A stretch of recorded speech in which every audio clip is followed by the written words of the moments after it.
Ahla, ona böhtan yaxmaqla onları geri almaq istəyirsənmi? Cahiliyyət dövründə belə bir şey var idi. O xanımdan əlindəkiləri almaq üçün ona bir ad yapışdırırdı, böhtan vururdu. Quran deyir, siz də bu cür olacaqsınız. Siz də cahil ərəbsiniz bəyəm, siz də müsəlmansınız, İslamı qəbul eləmişsiniz.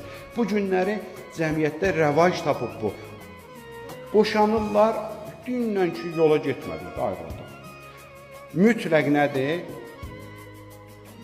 Oğlanın adına narkoman çıxarırlar, qızın da adına Allah göstərməsin başqa çıxartırlar. Qardaş da boşandın da evini yıx məbədədə, bu gedib hələ başqa ailə quracaq.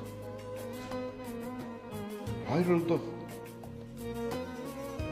Bir kişi gəlmişdi boşanmaya.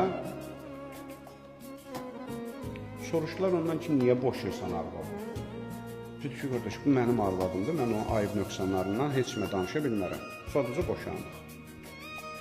Boşandı, bir müddət keçdi. Bir nəfər gəldi ondan soruşdu ki, day arvadın da öldü, boşanmısan, niyə boşayırdın onu?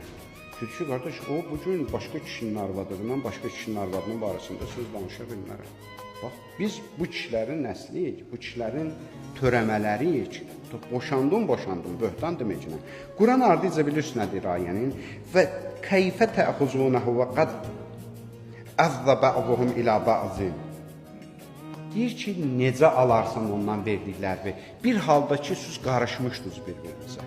Ruhən, cismən siz bir-birinizə qarışmışdınız da. Dünənləri can demişdiniz, can eşitmişdiniz, evlad dünyaya gətirmişdiniz. Da indi ayrılmışsınız da. Deyir, alma da onu. Da vermisən, gedib, qutardı o məsələlər. Allah ruzuvu yetirəcək. Və ona böhtan deyib əlindəkiləri alma. Ona görə də bunlar ilahi həddlərdir və hətta boşanmış olsalar belə də ilahi həddə qorunmalıdır.